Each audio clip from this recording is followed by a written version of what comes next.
you've spoken at a place several times, you sort of always think you know what to expect. I would have given up all my time to just sing some more songs. That's for sure. So, what a gift. So, Catherine tells me that she has gone through finding yourself in transition. You guys did a book study, you've had some talks. Last week you even explored the 10 Commandments. So some of you probably remember that maybe? Sounds familiar.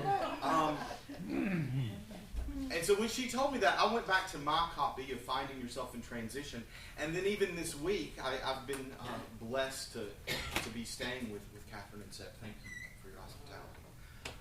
I went back and, of course, Catherine has 2 copies of the book. Or 4. She has 4. I only saw 2 in the bookcase in my room. I like the old copy better. Because, see, they changed the cover. And the new copy says Finding Yourself in Transition. The old copy says Finding Yourself in Transition. With a capital S. Yeah. And it's the same word, but it goes a little bit deeper. And in Finding Yourself in Transition, you all remember, I'm sure, that it's about change. It's about endings. It's about departure. Moving into this void that sometimes feels like it's going to go on forever, or at least 40 years, right? Because we wander in the wilderness, and then we always get blessed with some kind of a new beginning. But this whole transition journey, this is about uncovering you. Discovering yourself, uncovering you. And I want to remind you all that change is what happens out here in this physical world. It's based on location and based on time. Change is out here in the physical world. Transition's inside. Transition is what we have to discover and unearth and see what happens in this transition so that we can experience transformation. Transformation inside, and because we know that in the beginning was the Word, right? In the beginning was the Word, so we change internally. This transition, it pictures out into our world, right? When we talked about that in our principles, whatever we hold in mind, we are creating in our experience of the world. So I was here on Friday night, and I got reminded of an incredible experience of change in my life and a calling forth to transition. 5 years ago this weekend, I was walking the beaches of St. Petersburg, Florida.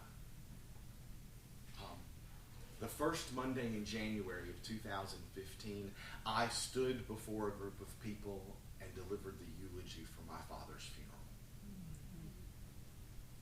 And that was an external change. That was a change that happened out in the world that made me go through a transition of what do I want someone to stand up and say about me one day? And so that called forth a transition and a transformation that's continuing to this day. It is because I stood up and delivered that eulogy that I went to seminary. That I left a job that was no longer working for me. I left a location that was no longer working for me. So change happens in the world, and then transition has to happen in us as individuals, right? But what happens when an organization faces change?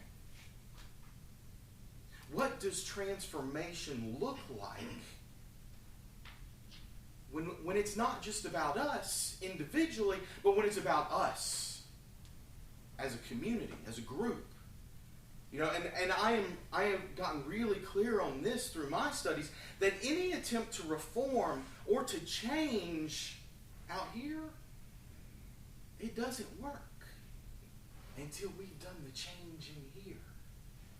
Can you feel that? Can you feel the truth in that? Somebody say yes. Yes. Amen.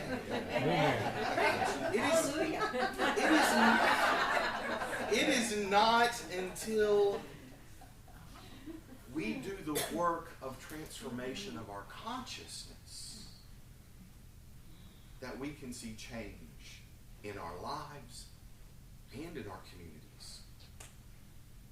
And this requires the beautiful words, with peace, I am new again. And what does this transformation look like for organizations? It's going to be, that depends on who you ask. Because there are always going to be people around that say, well, this is the way things are done. Do you know people like that? This is the way we've always done it. But who is the we? Because we are renewed each moment. We are changed each moment by the renewing of our minds. Who we were 15 minutes ago gathered in this space is not who we are now. We have been transformed through prayer. We have been transformed through song. We have been transformed by holding space and energy with people we love. Yes? Yes. So I know that Catherine went over the Moses story with you all.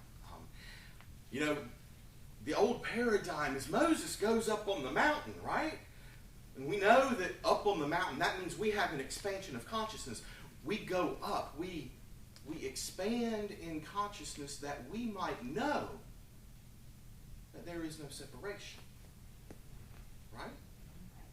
In the old paradigm, it's Moses that goes up on the mountain. But in this new paradigm, we are all called to go up on the mountain.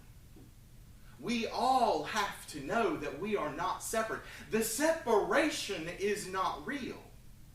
There is nothing, despite what some other leaders in this world will tell you, there is nothing that separates you from this loving presence that has called you into being. There is nothing you have to do to be worthy. There is nothing that you can do to be unworthy. Yes? Yes. So everyone gets to go up on the mountain. Everyone gets to know their oneness. In the Exodus story, you remember the Egyptians are chasing. And those are these negative thoughts in our head. Like, what are you doing? We can't change. We can't change. We can't change. And then we go up on the mountain. If you go up alone and you come back down, you've still got all these things like, well, this is the way we always done it. And we get tied to this old belief that God has to be out there. And we have this false image with this false idol. And that's where we collectively get to know the internal Christ. Yes? Yes. So, organization enters the void. Everyone goes up on the mountain. And part of finding yourself in a community is deciding how you want to be in relationship to the community. And for me, as I've pondered this message, I've come up with 4 right now. I've reserved the right to change my mind, but 4 ways that we can be in relationship to community. One is as a consumer. You show up in that community to receive, right? And there is nothing wrong with being in receivership. Artists need people to receive. People that teach horse yoga need people that want to take gentle horse yoga. Receivership is good. We need that in the world. But when we stand in this place of consciousness where we begin to expand, we also become contributors. contributors with our energy, contributors with our time, with our attention, with our energy. And money's energy, right? We become a contributor. But as we stand in this place and we expand and we know our expansion, we become collaborators. We become collaborators so that we come and we share space on a Friday night and hold the energy for people to be vulnerable, to be seen. And it is when we are vulnerable, when we're willing to be seen, that we can begin to heal. Yes? Yes. And then finally, we hold this space. We move into creator consciousness. We are created in the image and likeness of the Creator. We are created to create. And so it's standing in this place where we know our oneness with all of the universe and everyone in our community and everything in this world that we begin to change the world. Because we are holding creator consciousness. We get to hold a level of peace, an experience of love that we want the world to know. Yes? Yes. And I think we get to choose over and over again where we show up in that, because there are some days that I show up where I am just a consumer. I don't have it in me to listen to the lady in the checkout line at the grocery store who wants to witness to me. And then that's when, and if that doesn't happen to you, it's going to. As you stand in this space of increasing, expanding awareness, where we know that we are the presence of love,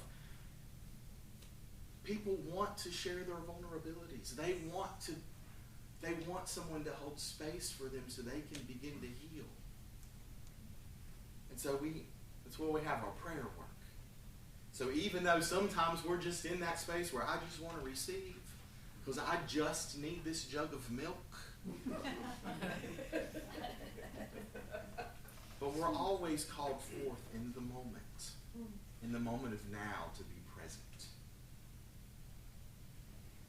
The old paradigm, Moses goes up on the hill and he comes down because he is the individual leader. And in this new paradigm of leadership calls forth everyone in a community to bring forth their gifts, their talents, their wisdom. Leadership inspires the greatest to come forth from everyone. Leadership inspires a sustainable new beginning. Yes? And I know that you're experiencing this new paradigm here at Crystal Coast Unity. You don't have a hierarchical structure. You sit in circle. You hold space for healing. And I don't know how many of you in this congregation know how rare it is to sit in a unity congregation that has the former ministers as members, and a minister who wants to stay as a member as we experience transition and transformation together. Because there are people that will tell you that is not how this is done. I've seen some of the churches where they do it, how this is done. You're really blessed here. You have people holding a consciousness that attracts so much prosperity. So I know that Catherine has shared her desire. She is moving towards a new relationship with the energy in her life. And this community right now is stepping into the void. And I hope you understand that it is being shepherded tenderly and lovingly. It's happening with an expanded heart. And it's like it's being done with creator energy. That feels good. The old paradigm is certainty. The new paradigm is curiosity. Curiosity is the engine of achievement. Curiosity is the engine of achievement. So for full disclosure for all of you, I am in the void right now too. I've been here several times. You all know that a little more than a year and a half ago, I sold all of my belongings except for my books, my clothes, my kitchen stuff. And I moved up to right outside of New York City, and I got this great job, and I was finally working on a Broadway stage in a church. And on December 4th, they called me in and they said, "We think you're great and we love you. You've done amazing work. Thanks for being here. We're eliminating your job. Here's a cardboard box. Once you're packed, we'll call you a car to take you home." So that was the change. And so I'm sitting in this place of transition and exploring the void and what it means for me. And what this experience that I had moving up north, where it's cold, and sometimes the weather's bad, I finally admitted to myself, I want to do congregational ministry. Something that I had been running from There you go. running from for more than 10 years, and now I'm running for this. I'm running to this because this is what I'm called to do. And I have to keep turning to this new paradigm of curiosity. Because I've been a person in my life who was always certain. You know, people like me? Yeah. So as I encounter certainty in my mind, I keep pivoting to curiosity. Curiosity asks the right questions.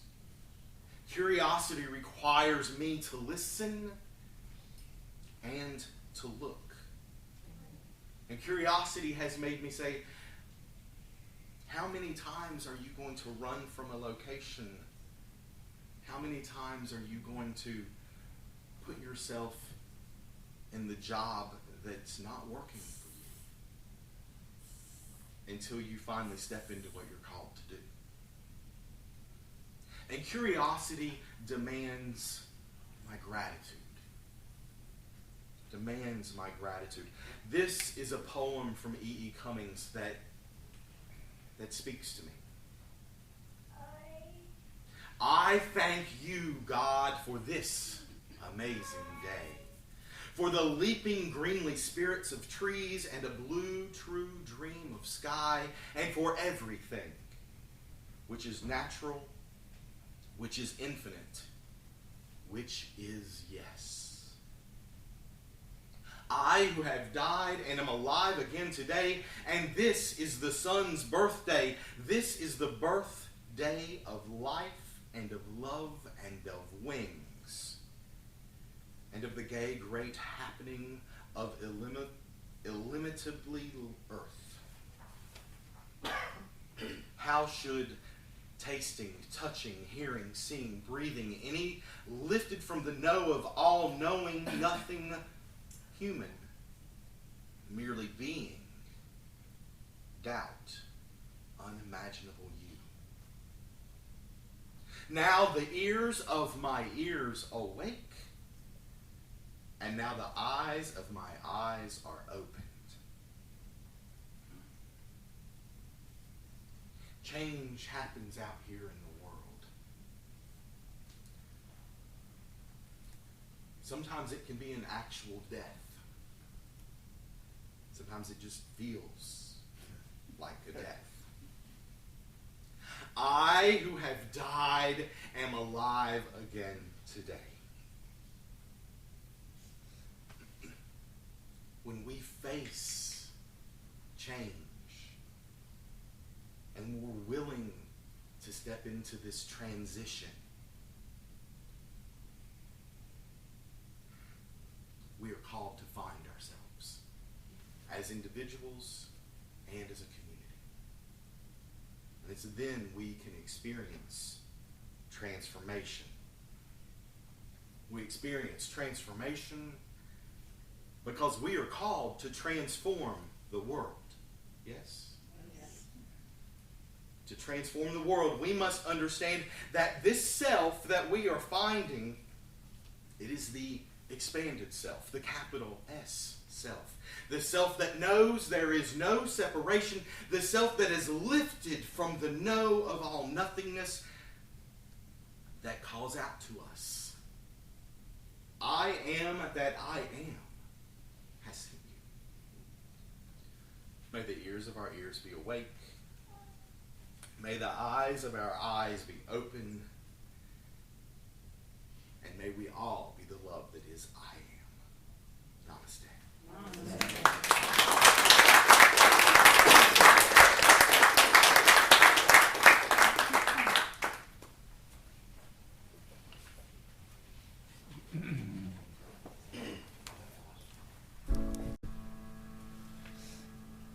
Whatever way is comfortable for you, please relax into your seat.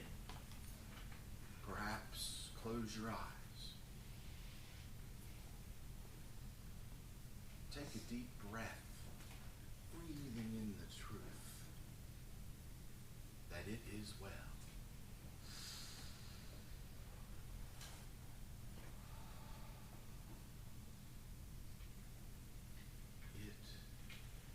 It is well.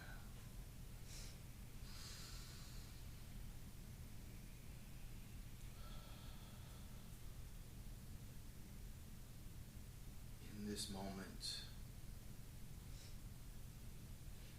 we open our consciousness. We expand our hearts.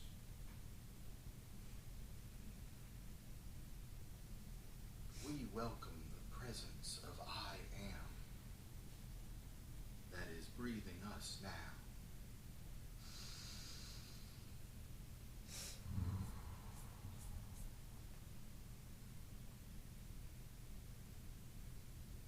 In this space, we know I am holy. I am sacred.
sacred.